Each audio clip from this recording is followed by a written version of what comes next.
from beautiful East Tennessee in the foothills of the Smoky Mountains. You are listening to the Sherry Voluntary Show, and I do appreciate you spending your time with me. Today, we have a really, really special guest, and I'm super excited. It's Mr. Chris Harrigan, and he is a filmmaker, and he's made a film about Cherán, Mexico. And welcome to the show, Chris. It's great to have you. Thanks. Great to be here. Thanks. Yeah, I read about this, I don't know, maybe a year or two ago. I had never heard of it. And then I read about it. And then when I saw the clip of your documentary that you have coming up, I was blown away because I really hadn't thought about it too much more after that. I knew they were out there, but I wasn't sure what happened to them. So I'm really excited to see your documentary and all the cool things that have transpired since they overthrew their government. But I wanted to first introduce you sort of as you've been a filmmaker for a long time and you've worked on a lot of projects. Would you like to tell us about some of those? I've been working in the documentary industry for 20 years. I started as a producer director at local television for a year, but then the next year I was already doing Discovery Channel stuff, and after that I did the news, went back to doing Discovery Channel stuff, and so.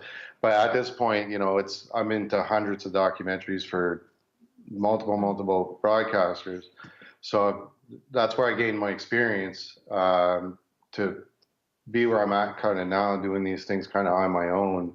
But I had to develop all those skills along the line Sure. to be able to do that. Yeah, yeah. So do you consider yourself then an anarchist, or how would you label yourself? Well, just to give you a little background, I was a high school dropout.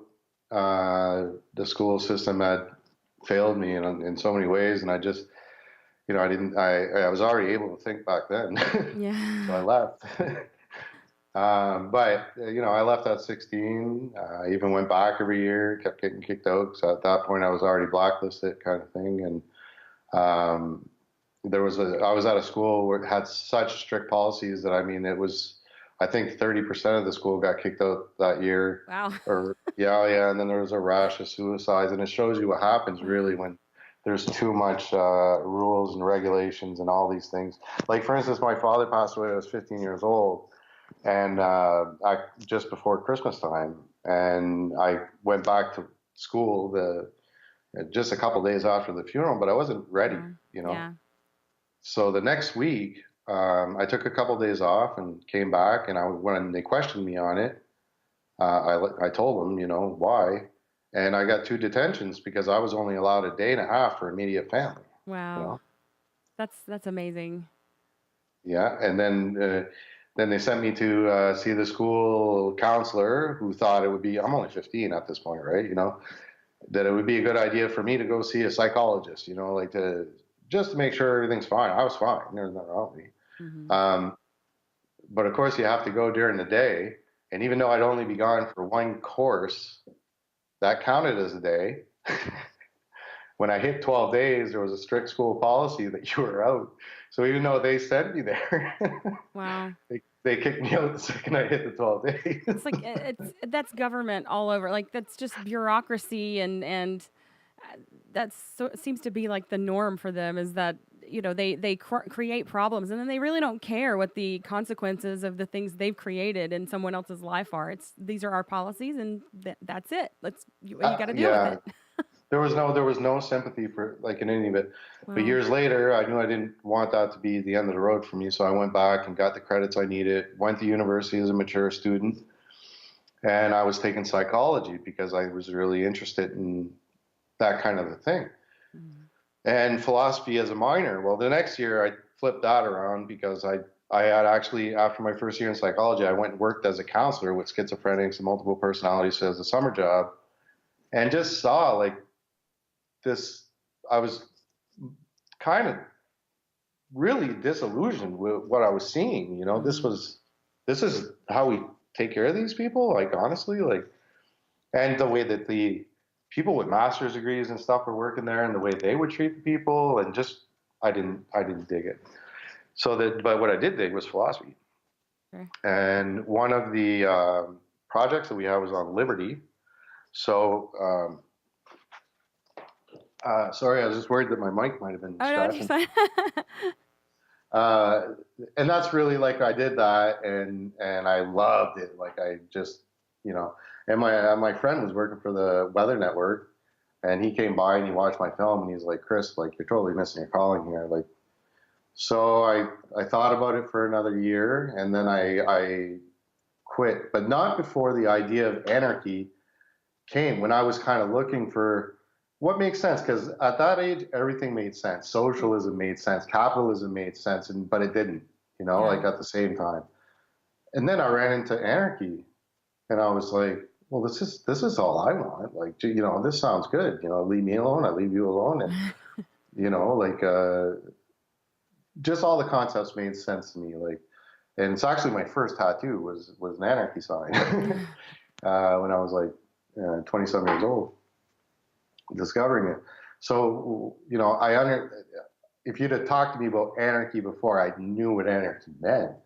Now, I mean, I think it's been the basis of my thought process ever since. But when I got out of the university, I quit university to go into television. So I went to college for a couple of years and took that course. And although I did learn skills there, coming out of that course with that piece of paper, you weren't ready for it. We had never even really held a real beta cam. Back then we had beta cams, like these are big cameras and complex cameras. And, not one of us had, you ever even saw one. And that's what you're using once you get out there. So basically my first year really at local television of all places was really my education. That's where, because I was everything. I was a live director, producer. I was shooting daily news. I was editing the art shows, like everything, right? And that's where really my education came from. In fact, like I would have done much better just to go and volunteer, because you can do that. Go volunteer at the local TV stations, and I would have gained the same skill set within a year, but I wouldn't have that piece of paper. Which didn't really come into play much anyway later on. So yeah, I've heard a lot of people say that they went to college to get the paper to say they could do the things that they actually had to learn on the job.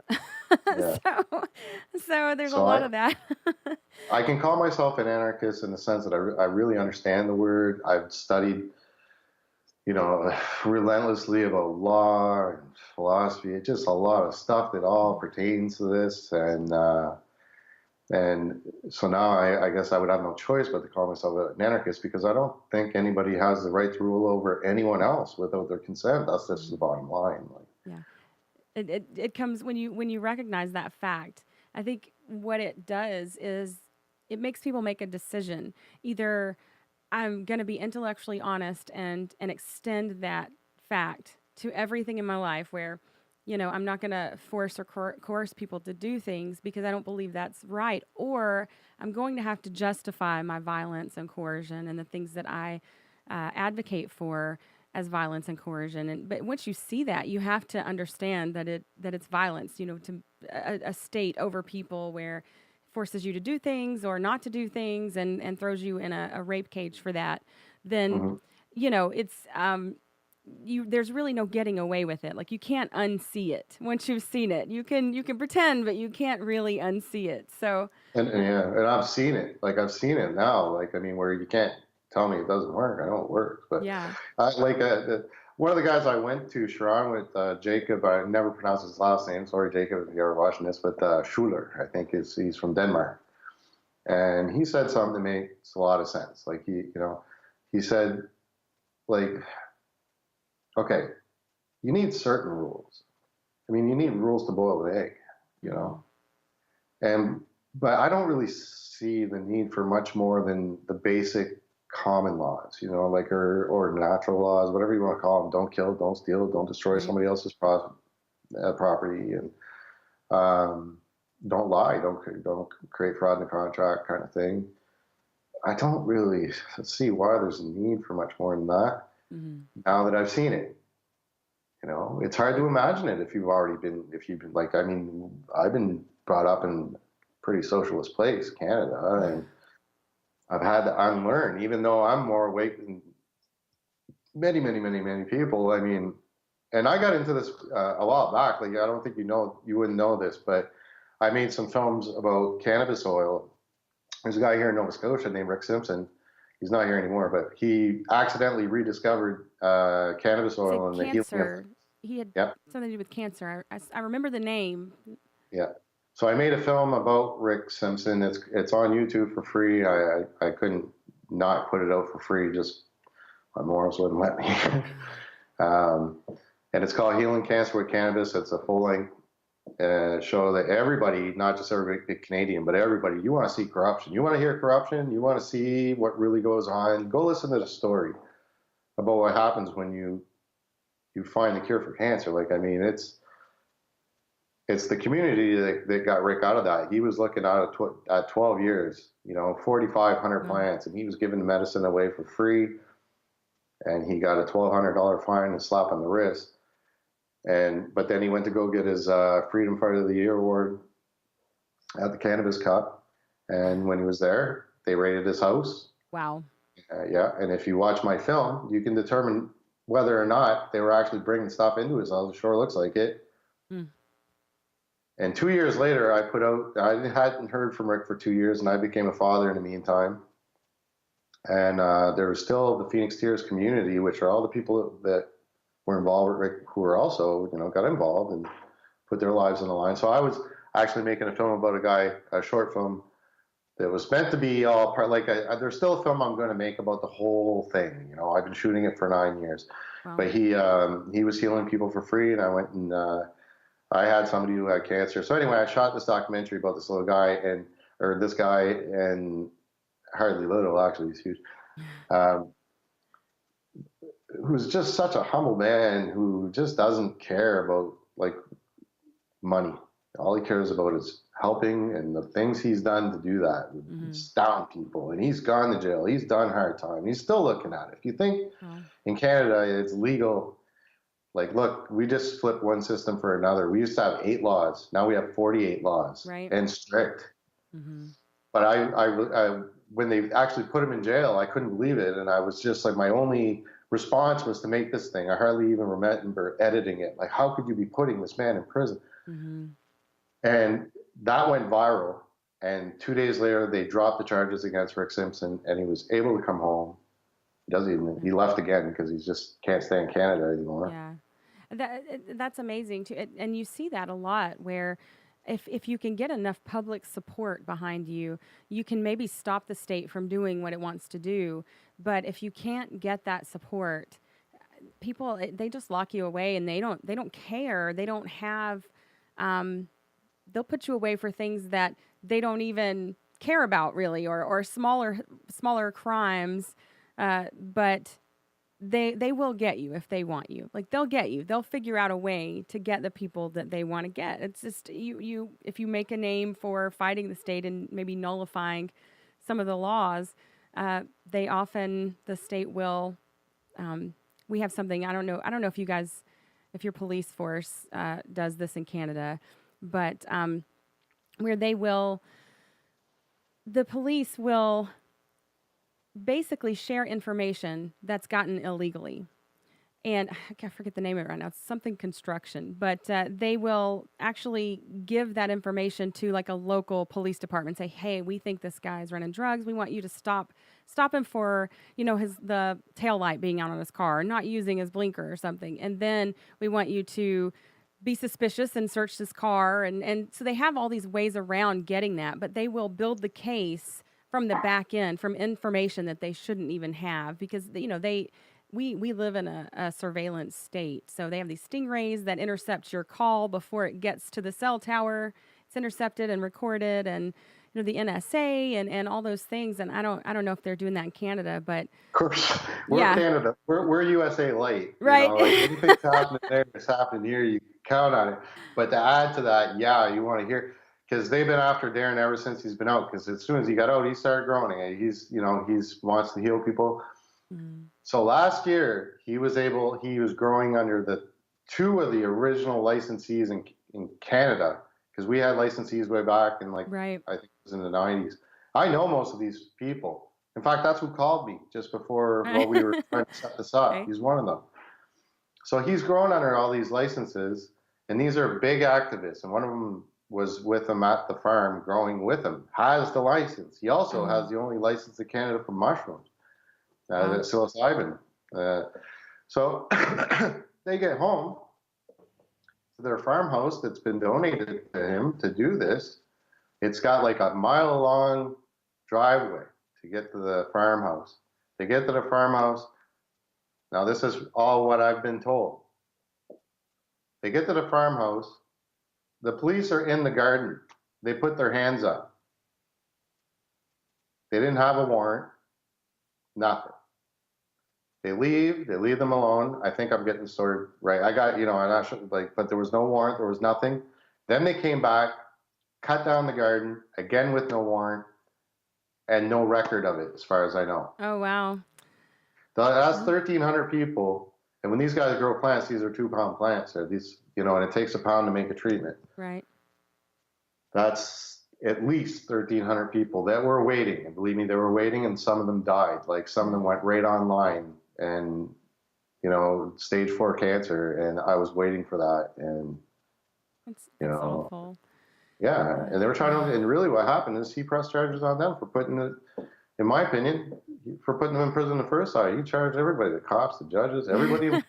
That's awesome. So You they gotta want to have, get you gotta have that sort of intestinal fortitude, or the balls to fight and do, what you are convicted to do, what you feel is the right thing. And and the irony is, like, I've had so many first responders come at me just in the last year, want me to tell their stories because they're disgusted with the government and Veterans Affairs and all these things that were keeping it from them, and they need it. They've got PTSD, and I mean, I had a UN doctor and another guy called me, and they were trying to set up this huge thing in Canada that was going to study this, and everybody was excited about it. I mean, all the way down to the Air Force and the United States, everybody, because everybody needs an answer to PTSD, and right now it's opiates.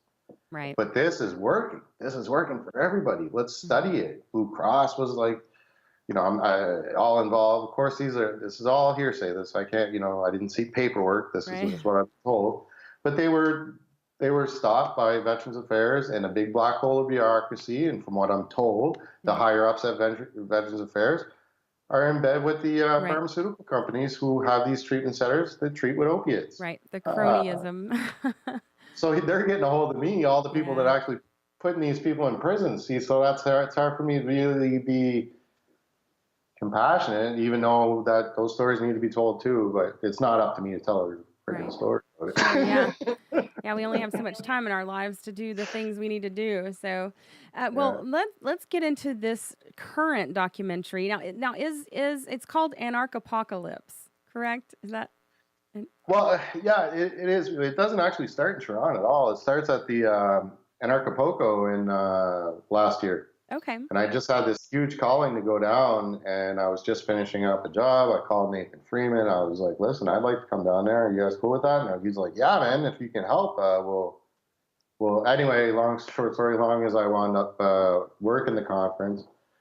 But I was the center cam, but I also got all the interviews I needed. So I got Max Egan and G. Edward Griffin and Cynthia McKinney and Dana Martin, everybody that I would have wanted to, less a couple, of course, Jeff Brewer and Luke Radowski. So it started there. It started with the ideas of this.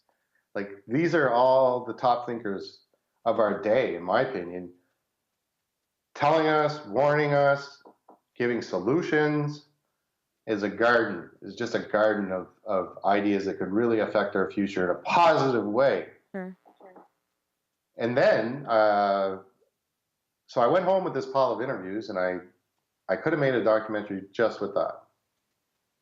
And then Bob Stanley, who had a company called Frios, got a hold of me and in the summer and said, listen, I'd like to bring you down. I'd like to be in your documentary because I was looking something to fill the next part of it because, okay, we have the question, does anarchy work and all, or, just the question of anarchy. But there's also the tools of the anarchists now that you could, cryptocurrencies and blockchain and things like that there. So he felt that he would be a good fit for that, and he invited me down. just the day before I'm to leave, he says, "Hey, listen, Luke Rudowski and Jeff are coming down, or not coming down. We're all going to go down with Luke and Jeff to Chiran." I was like, "Great! I just heard of this place. This couldn't be any better." That's cool. Because before that, I was talking to Jeff Berwick about going to Lieberland to show it, because I needed an example. I can't just throw this all in the air. Right. So this was way better. Yeah, and so we went there. Yeah, so we went there for a day with Luke Rudowski and Jeff Berwick, and it was great. We met everybody. But then we decided to come back, not them, but me and Jacob and Roy, our translator from the first time. We wound up going back because Frios wanted to introduce cryptocurrency to Chiran, because they want to unbank. They've unschooled, they not unschooled, they created their own school system. Mm-hmm. So it's all gone. They kicked out the cartels, they kicked out the government, they kicked out the police, they reinvented their school system, and they wanted out of the banking system. So we were going to go back with Jacob so he could, and they wanted me to go and document that, because that would be valuable also for them, for me, for everybody. So I went back and spent a week, but that week was life-changing because they really brought us in. There's so much more than what you see in the promo. The promo, I mean, it's 6 minutes, which is really long for a promo. They didn't scratch the surface of what really they showed us and how connected these people are. And they took us in. They brought us to their community, like to the council. The council explained to us. They were so open and warm, and they didn't know me from a friggin' hole in the ground, right? But they bring us all in. Who's this weird hoser coming to talk to us? Right. Hoser, I never hear that. But, and it was a beautiful their structure of everything. They've gone back to an ancient form of government where it all starts with the individual, and then the family, then the community. It spirals outwards that way. But it starts with the individual, and I can't stress that enough. I mean, in my way of thinking, it doesn't matter what system you impose over anybody. If it doesn't start with the people, if it doesn't start with good moral fiber, and bottom up. Yeah. And so do they consider themselves anarchists? So do they know? They do. Okay. Yeah. That's really interesting. I wondered if they just got tired of it. You see so often where people will kind of overthrow a government, so to speak, or be rioting about the government, and then they want, as a solution, like in France, more government. Like they're calling for more. They just want different people to be victimized by the state, because they're wealthier, so they can handle more victimization. And I think that's really sad. I think it's a missed opportunity. But that's often all people know is government. So that's what they want, and they think that's going to fix it. But these guys actually got rid of all the scoundrels, which is pretty amazing. When I was watching your preview, one of the things I found extremely interesting was that someone said that a group of women are what started this. Can you speak on that any, or? Yeah, well, that's what happened.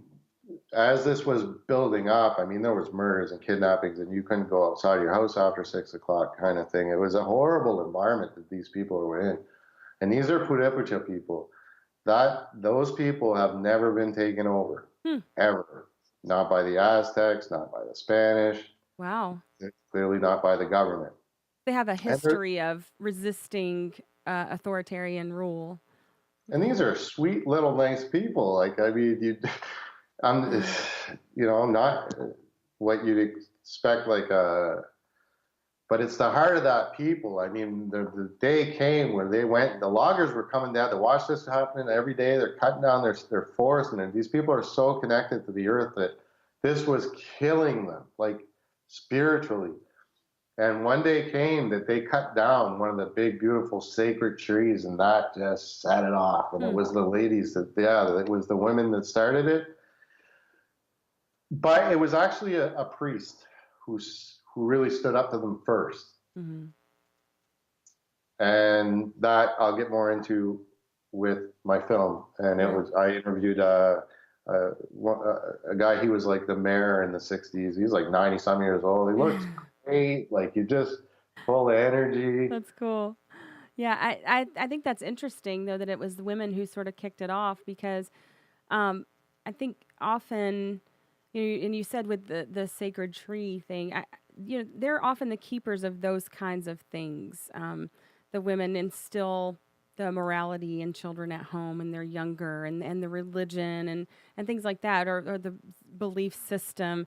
And I just find it really interesting. I can't wait to see more about it in the film. That how these women felt and what was it that you know, really inspired them to go in. Because I know they didn't have like guns. I think someone said they had a few 22s, two rifles, but it was mostly like rocks and sticks and machetes. And they fought these people off. And Burn their cars. yeah, Like they've got a museum. They call it the museum in the woods where they brought all the cars that they burnt down and beat, and it's so badass. I mean, it's amazing. These people, they didn't have really any means. Like I imagine that the logging companies and the cartel and the police, of course, had guns, but they were able to just get rid of them, which it just amazes me that that happened. And I'd like to point out that they're not without government. Like that's, Hmm. I mean, well, government is mind control, I guess. Like if, I've heard that that's exactly what the word means if you break it down to the original meaning. Govern means control and meant means mind. I don't know. I heard that from Jeff Berwick's. If I'm wrong, he's wrong. Mm. But let's say if it's true, right? Like then I wouldn't call it government. What they have is non-hierarchical. There's no guy at the top. Right. It's council and it's horizontal. It's voluntary, and when the person accepts to be like it's the community. There's four major communities there, and they'll nominate who they want for the Hmm. council. If that person accepts, it's the community that takes care of that person during his term. They don't Right. get paid, nothing like that. Mm. And you're going talking about the women. It doesn't surprise me so much because I've I've been pretty close with the Aboriginal culture here.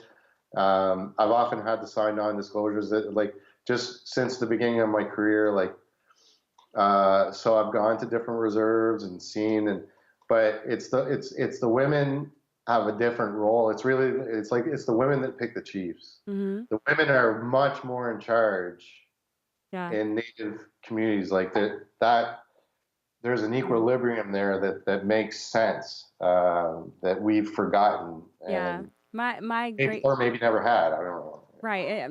It's true. I think I always tell people like you if you want to change a society, you need to get the women on board because in general that's who still raises children and does all of that stuff that instills what you need to bring that society to pass and whatever change. And that's why public schools, the state loves public schools because you get the kids early and you indoctrinate them early.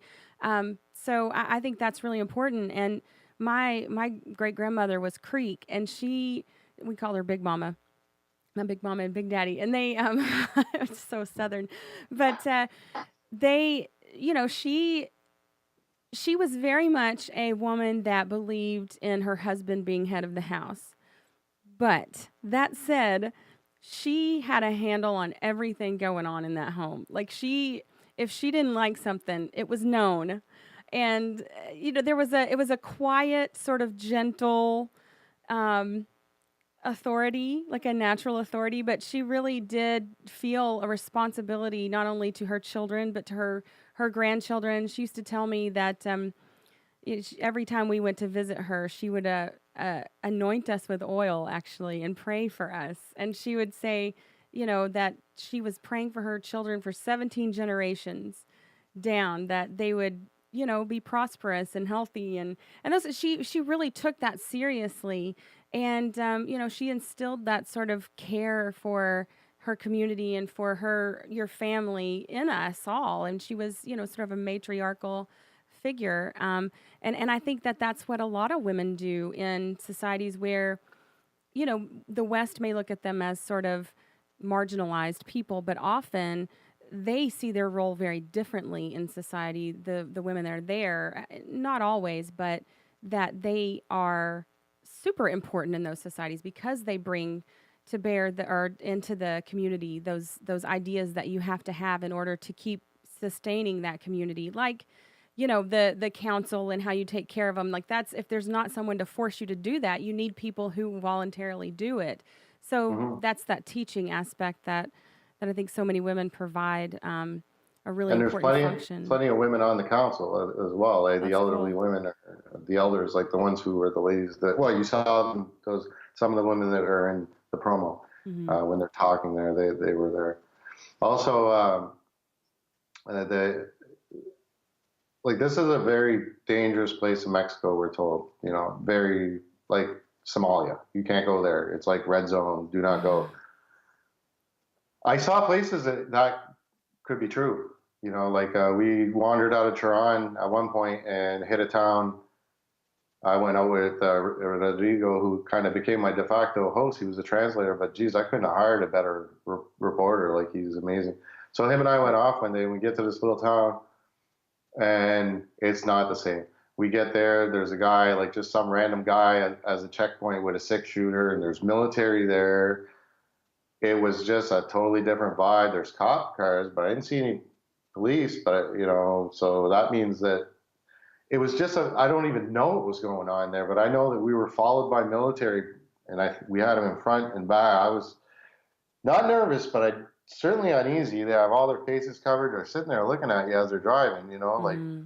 And as soon as we turned off to Tehran, Roy's like, "Don't worry, man. They won't follow us up here. That's for sure."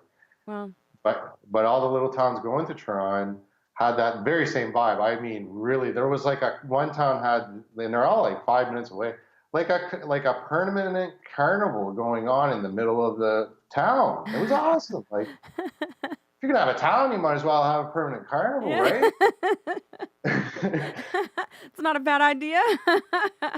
Yeah, but it's very nice being around. One thing is you're around people that just haven't been programmed the way we have, not Hmm. through TV, not through. These people have not been had the same. It's just different. There's more of a natural. Everything feels natural. Like, Yeah. it brought me. I don't even know if I ever really felt that before, but I know I felt something in Toronto I've never felt anywhere Yeah. else. I wonder, Anywhere. it's interesting because I was just having a conversation with someone about community and how important community really is to, especially the ideas of anarchism, that you're going to need a community who is willing to help people who can't be helped or help themselves at the time, or you just need that support. And I'm wondering if that's sort of what you feel when you get there, is the sense of community that people have, because we have a lot of networks, um, in our daily lives. We know a lot of people, but we really often don't have close knit communities, like you would see in like your grandparents' time, where people did have to rely on each other, and they did have to help each other because they wanted to be helped when they needed it. There wasn't a big social safety net, as they say. So it was, the safety net is your community. And I wonder if that's because I think that really draws people to, an idea sometimes, is the community surrounding that, because they want to fit in. People want to belong. Like, everybody wants to belong. It's a biological fact. You want to belong somewhere, and I think that sense of community and just being brought in is really powerful to just the human beings that we are. Yeah. Yeah, I don't have anything to add to that because that's what I think it should be. Let the communities take care of the communities. Yeah.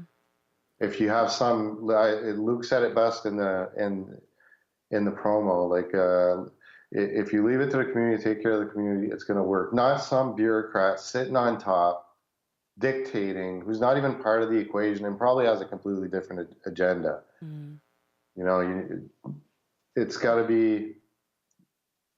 If you take that element away, you lose something pretty special, don't you? Yeah.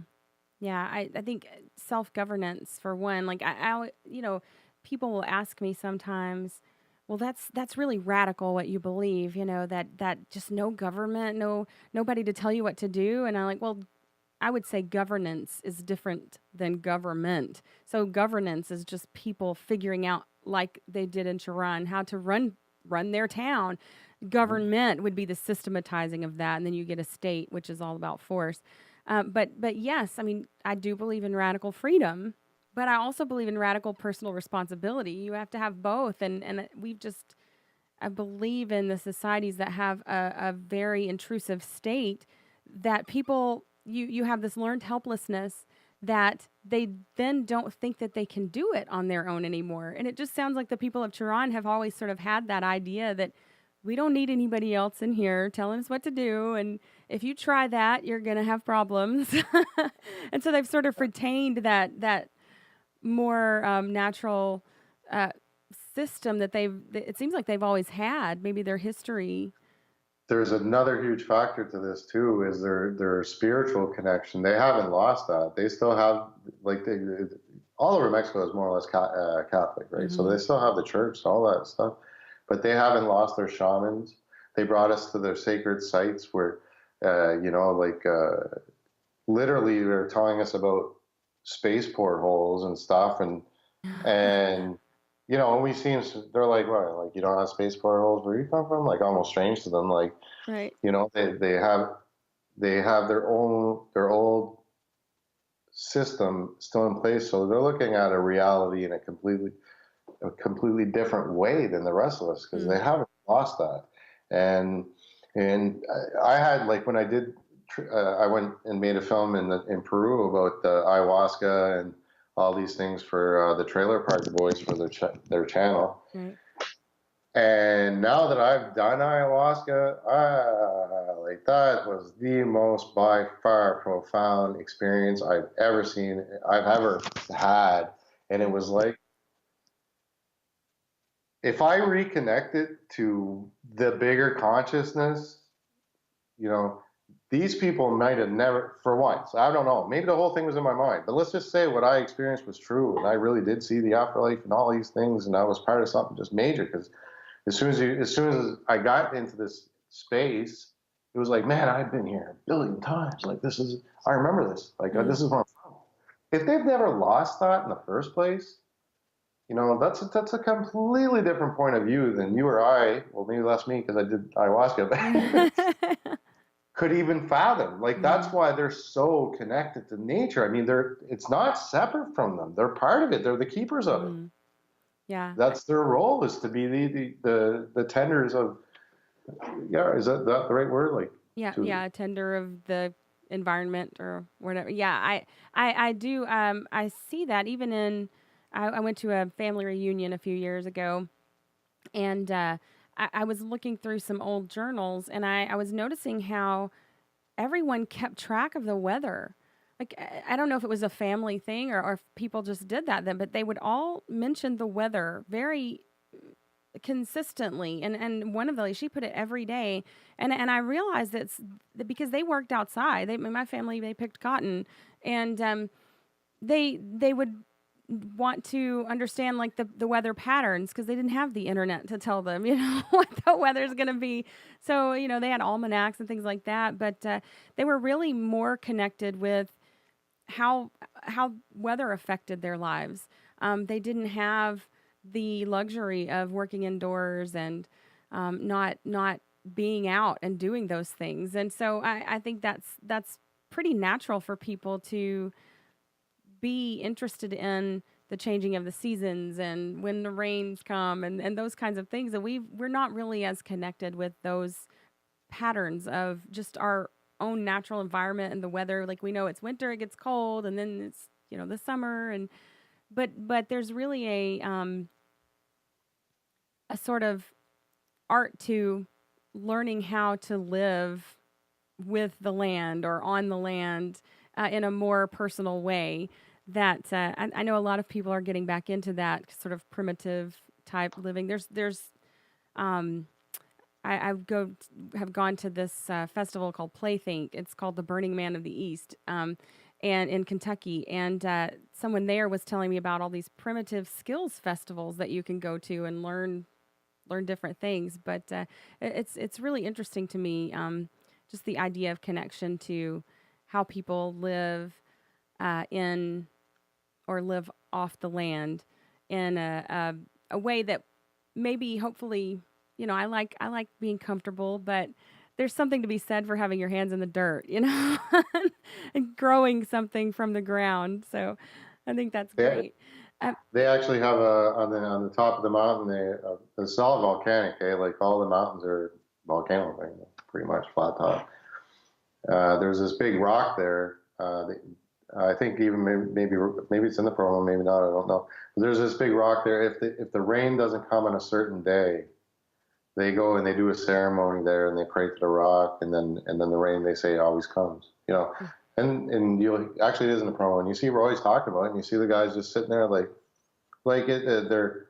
It's such a matter of fact thing. Like, it's just like, this is how it works. If it doesn't come, we come up here, we ask the rock, and then the rain comes. It's just like, what's the problem? right. So there's definitely So the shared culture that they have. Uh, so, just since you were there, what are your feelings as you got to know people? Are they generally happy? Are they wishing they had something different? What's the feeling that you got, or the input you got from them about how they live their lives on a daily basis? no, everybody there wants it this way. There's no question about that. The kids are happy. They're in the street. There's no. It's hard to describe the feeling, like I said, but it's you wouldn't want it any other way. But the problem with them for them is like anybody else, money. Mm-hmm. Like it's money. Like they're not rich. There's nobody in there that they're in the town that's rich, and that's part of the reason why we wanted to bring them into, or they wanted to introduce cryptocurrency, because at least it has a chance to be a deflationary currency than an inflationary currency, meaning that the money will have more value rather than less and less. And also that their big export is a resin that they collect from trees, and they're also reforesting. Like, they're planting 2 million trees a year. Wow. That creates a lot of employment there. But yeah, that's their major problem is money. But there doesn't seem to be any lack of happiness there. Everybody seems very comfortable. It's very laid back. They just certainly, if they ever did want that system back, or a system, it would be because they just were so poor that enough of them got fed up of being poor. Mm-hmm. That would be really unfortunate. Right. That's all I could envision. But Sure. Are they afraid of backlash from the Mexican government? Because, I mean, they've basically just created a free zone in the middle of Mexico. So are they concerned about that? Are they concerned about maybe a forced takeover of the town? that's hard to say. I mean, there's checkpoints coming in. If you're from the government, the police, you're not getting in. Anybody else, come on in. We'll take, I never once felt like it was like, and then Roy would joke about white privilege because we get to the checkpoints and they could see people, and they just, oh, hey, wait, it's still like we didn't even have to talk to them anymore. Right. I guess they figured that you weren't with the government there. Well, it didn't take long. I got in there like we all did. I mean, Jeff and Luke showed up in a big black SUV, never did I feel out of place. Never did I. Nothing like that. It was so odd. It's like they weren't even. We were welcome. That was all there was to it. We were welcome, That's and amazing. It sounds like a really great story, and I'm looking forward to hearing it. So is the film finished, or do you still have editing to do? What do you have a Patreon, correct? Yeah, I'm just like, actually that's the major thing, because I mean, every time I follow these passion projects, I'm taking myself out of making money. Like, nothing really pays for this, and that's so where am I at with the film? I mean, it's almost completely done. It could be done now, but I'm going to be going back to this year's conference, and really I'd like to end the film with a big bang, because it's an incredible party. Sure. Like, I mean, I keep saying this is the new Woodstock. is really what Anarchapocalypse is. This is the new Woodstock. Mm. You know, like last year, Wu-Tang Clan showed up, and a lot of these things just happened organically. The guy I was working with, I had no idea that he had his own private airline called Ethereum built on the Wow. blockchain. I don't know how that all works, but he flew in the Wu-Tang Clan on his private jet, and like, I mean, it was just awesome. Like, and yeah, so that's how I want to end the film. Because the leaders of Sharon are coming there. They're gonna have everybody that have been in my film, like along the way. I'd like to end it with a great big celebration. Sure. You It know, sounds really cool too. I think that, they don't necessarily what we would call like an anarcho-capitalist society, but I love that, you guys are reaching out to them and not critical of them. Like they have the society that they want at this point. And but just in ways that you see that might be able to benefit them, just extending and talking about cryptocurrency and helping them to understand what they could have as well if they choose to have it. But I think that's really great that that's been extended to the people there, and that we have a natural. We should have a natural affinity for those people because whatever system that they're using, they overthrew their friggin' government. So mm-hmm. that's pretty great. I don't think that I know of too many places, at least in my mind, that have successfully done that and lived to tell about it for how many years now. It was, you said 10 in the little clip, but I don't know how many years ago it was you filmed it. That was last year. I've been filming it all year. I've been to Mexico 3 times this year. This will be my 4th time, but of course we're in the new year now. And what's going to be left to do is the post-production. I mean, and that's a massive. I mean, really, production is easier than post-production because that's. So I'm going to have that to deal with, and that's where I'm really going to need support. So I'm going to try to do some crowdfunding and stuff like that, so that I can afford not to have to take whatever comes along. And really, I just want out of this entire. That's all I really want to be doing at this point is making films about solutions and moving forward. I'm never going to get that done in my industry. Forget it. We pitched these ideas to them. I pitched the Rick Simpson thing. Yeah. We pitched that way back in 2012, and oh, we love it, we love it, we love it. But it was ahead of its time, and it's if I'm going to be telling the truth and getting this great information out, it's not going to happen there because especially in Canada where everything is funded from the government. So if you don't think there's censorship, well, there is because it's top down. We're going to give the funding to these requirements. So then the producers are creating a product that will fit in that key and all the way down. There's your censorship. You're not, and it's getting out of hand because the things that are getting the popularity are the things that divide us, or things that are just like, do we really need to be talking? These aren't important issues. These are divisive issues. And Reinforced government. I'm just not interested in those things at all. Like, I mean, to me, that's you're falling right into the narrative. That's what they want. Let's keep us all fighting while the rich people run off to the bank. Like, Yeah, it's really important to be independent because I mean you see the corporate type media that I know that we have in the States and that I believe is in Canada as well is. They're not going to tell the story that you need. They're not going to tell you the truth. They're going to tell you a narrative that they've created that will fit within whatever worldview that people tend to hold, whether it's on the left or the right. And they feed them. They keep that going. It perpetuates itself. Because they're owned by the people that want to control you, and so I think that's a really important point to make. Is that for you to be independent, it's a really important thing, or else you can't tell the stories that you need to tell. But if I would have waited for CBC for the cannabis thing, I mean that came years later. They approached me, or at least a producer did, and then I wrote out a big proposal, and I went to the local CBC. They loved it, and I got to Montreal, and they were like, "Oh, we had the same idea." Right. Yeah. I found out when the people in my film called me and said, "Are you involved in this?" Yeah. And I don't know for sure, but somebody told me later. It's like, well, that producer sold your idea.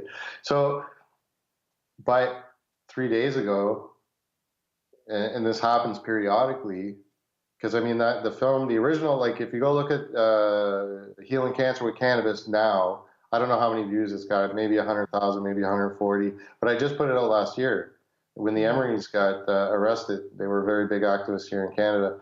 But the original version I put out in 2013 had 1 million views. So it had the story I gotten out that way. And I get a guy, this happens periodically.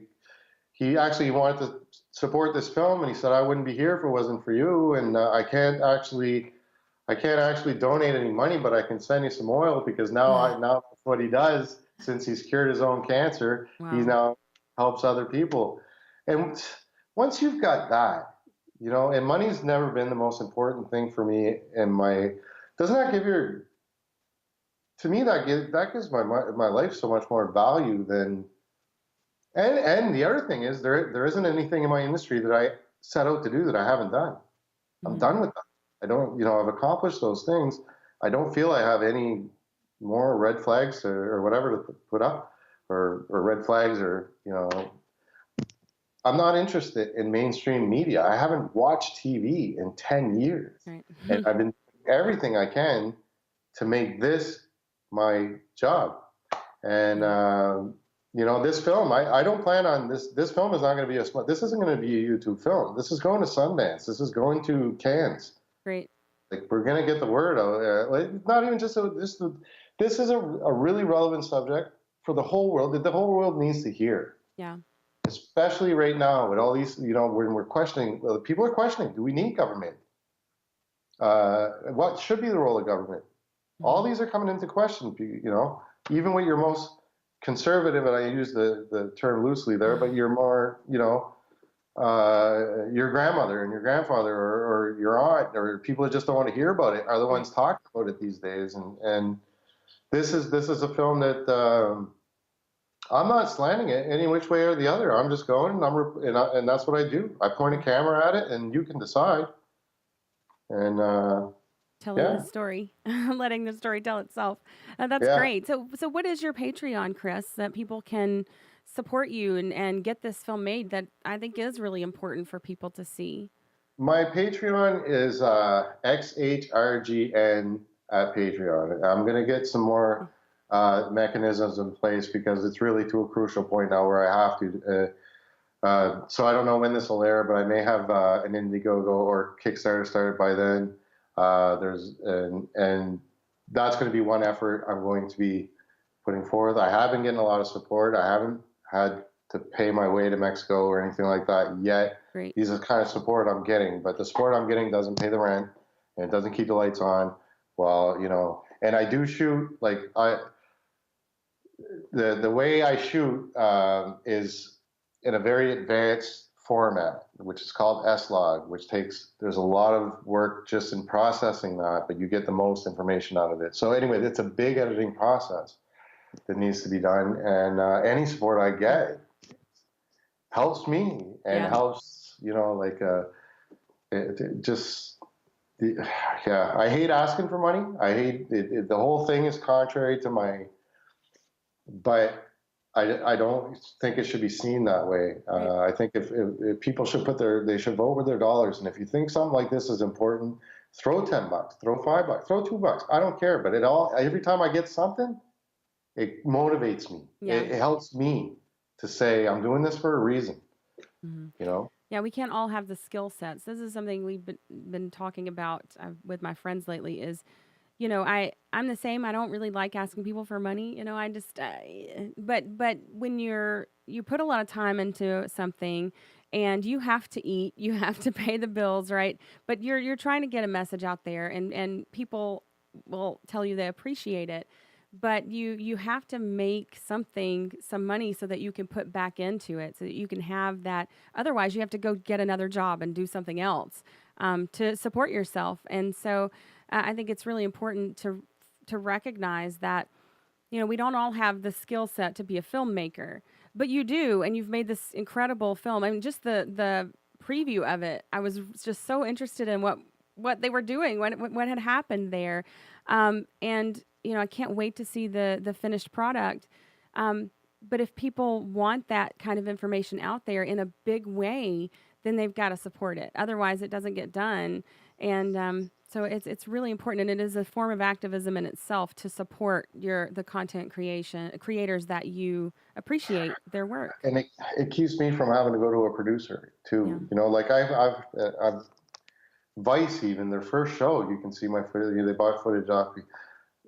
But the second you do that, you lose control. So what the people who help me do is produce this myself. And my goal has always been to make one film that'll pay for the next film, that'll Sure. pay for the next film. I'm not looking to get rich at this. I just want to keep doing that and making Yeah. relevant content. Yeah. And that was the plan with the cannabis thing. But that was just something I couldn't.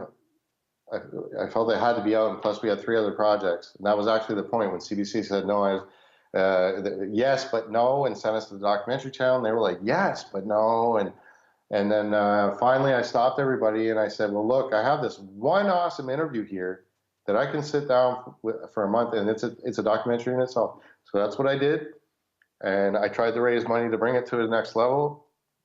But anyway, I won't get into that, but it didn't work out. And so I just put it out for free, and I lost that opportunity to make me any money. But when I hear things like that, you know, hey, your film saved my life. Well, it's not my film. I mean, yeah, I filmed it, but it's the people in the film. Right. It's the content that saved your life. It's just I just happen to be the guy there to frame it.